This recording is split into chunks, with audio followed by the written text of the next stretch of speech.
Hi, welcome to The Inner Way. I'm your host, Father David Smith.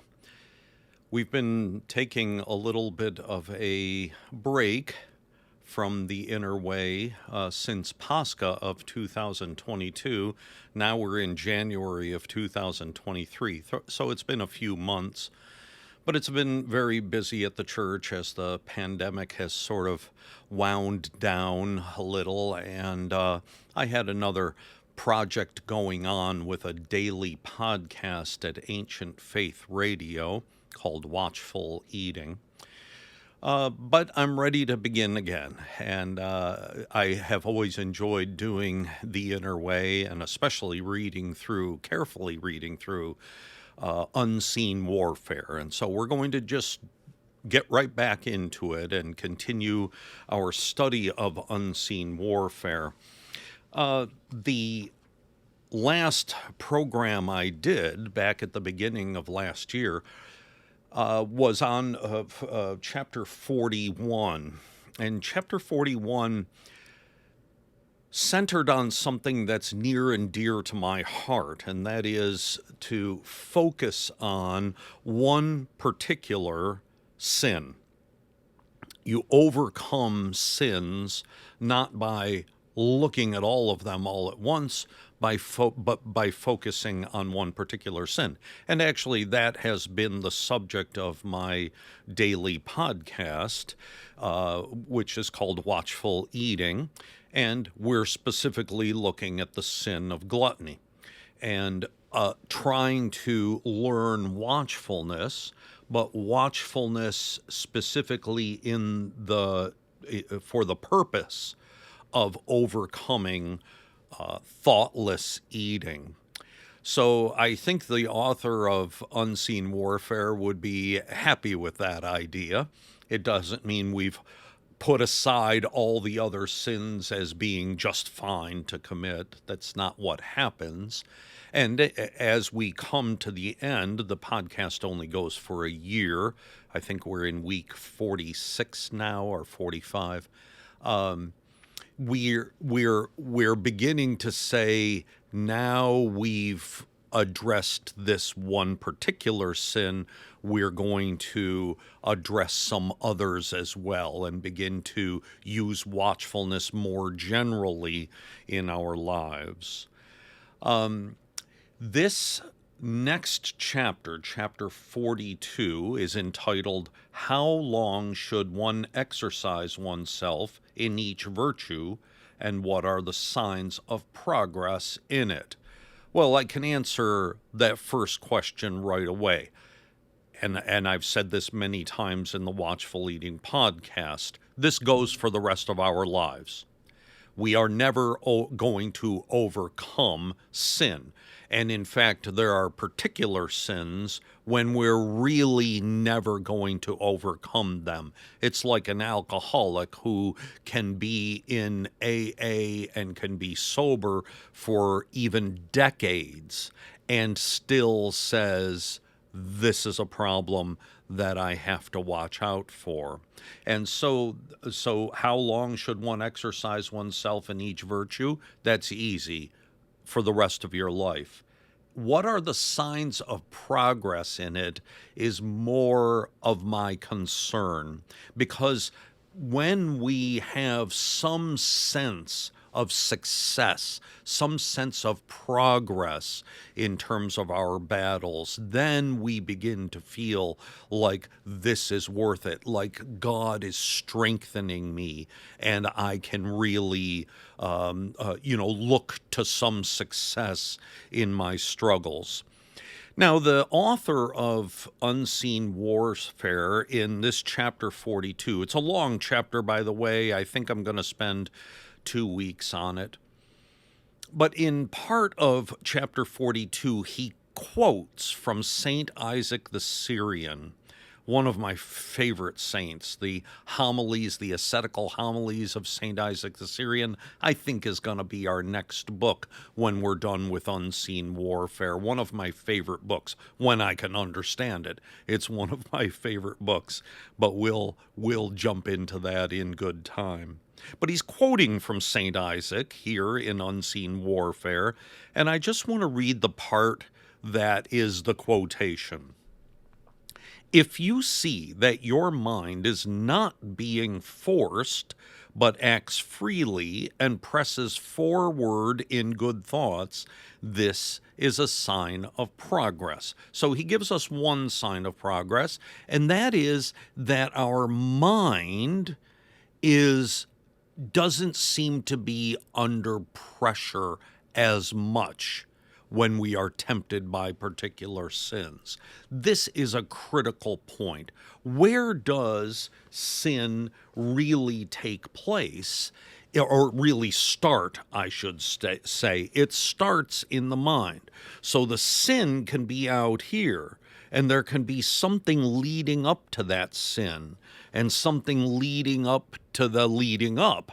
But ultimately, at the end, it's in the mind. It all starts in the mind. I recently had someone say to me that when he commits a particular sin that he's worried about, he's prone to committing, he said, it's almost like there's a rock band going on in my head. I can't concentrate, and I know I'm going to fall prey to temptation. I just know I am. And so he's trying to address that fury going on in his mind. But there's a reason for that fury. You see, there's the sin, there's the fury, then there's something else behind that, and then behind that is the thought. The initial thought given to us by the demons. Very often we don't even recognize it's happening. We don't recognize that it's there. And yet it leads, as soon as it happens, it leads to one thing, then another, and then you have committed the bodily sin, the real sin. So the word from this quotation, if you see that your mind, that's the key, is to keep backing up from the sin till you discover what it is that happens in the mind that sets the whole process going, and stop that. When it comes in, you push it out. It comes in, you push it out. And at first, it's difficult, but after a while, you become good at it. And you can recognize when those thoughts pop in, there it is again, get out. I usually use the Jesus prayer when I have thoughts pop into my mind, but that's not necessary. Just do whatever you need to do to pop that out of your mind. He goes on. There are 4 parts to it, the quotation, by the way. In the same way, when, standing in prayer, your mind does not wander hither and thither, and your tongue suddenly stops in the middle of a verse, and the shackles of silence are laid on your soul without participation of your will. So in other words, when that stuff doesn't happen.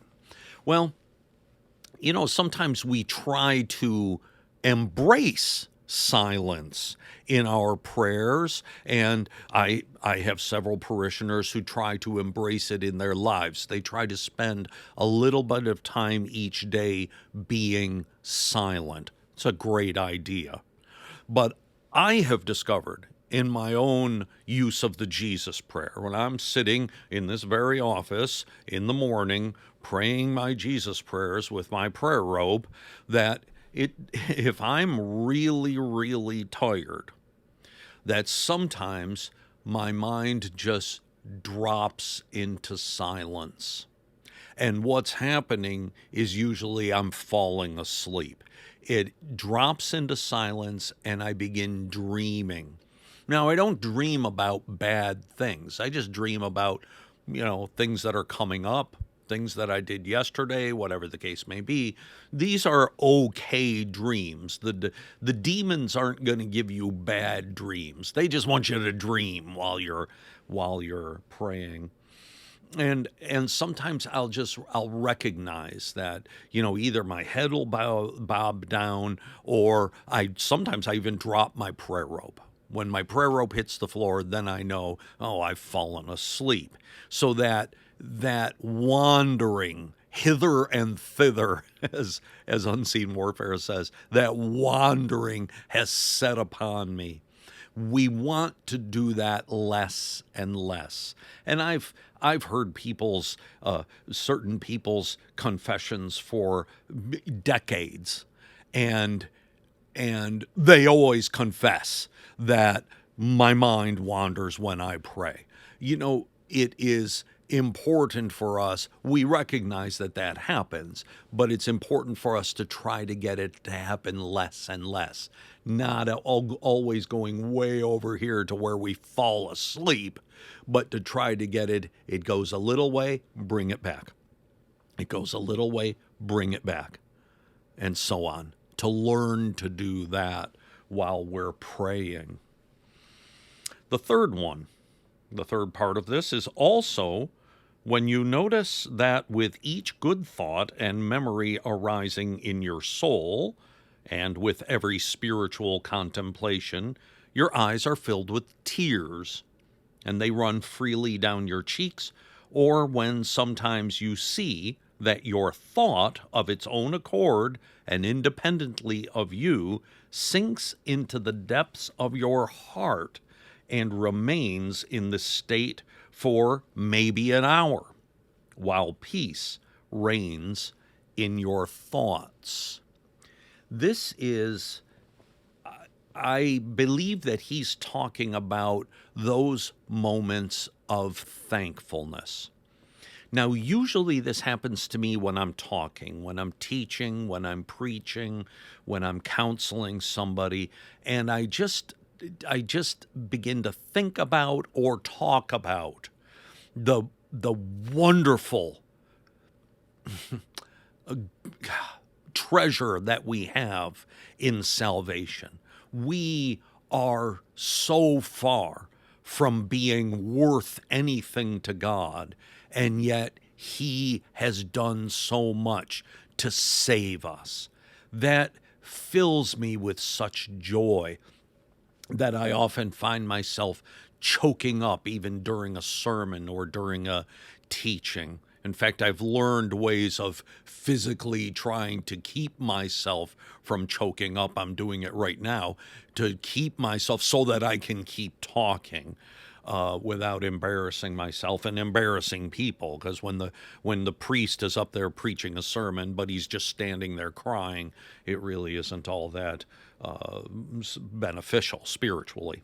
So, but we still have to have that sense of thankfulness, that sense of how God has given us such a blessing in His love, His grace, His forgiveness, His direction, His voice, His Son, and the Son's body and blood. And so on, all of those things, all of these things that we have. And then, without trying to do it, there are times when the mind just empties itself into the heart, and you just feel that peace. That peace. Don't forget that. We struggle against sin. We want to do good works. We want to grow in our faith. We want to reach out to people in need. We want to do all of those things. But we have to remember that behind all of those things is our exceeding thankfulness for salvation and for God's love to us. And he concludes, all these are signs of good progress on the path of the spiritual life you have undertaken. I'm going to put my bookmark back in there because we'll probably get into this again next week. all of these are progress. We have to remember we are always repenting, growing, overcoming temptation, seeking union with God. All of these things, they keep happening in our lives, and we grow in our faith. We should expect to grow in our faith because it is an endless road ahead of us. It's not like we're going to become perfect and then get bored with God. Not at all. We continue to grow in our faith and continue to be part of His kingdom.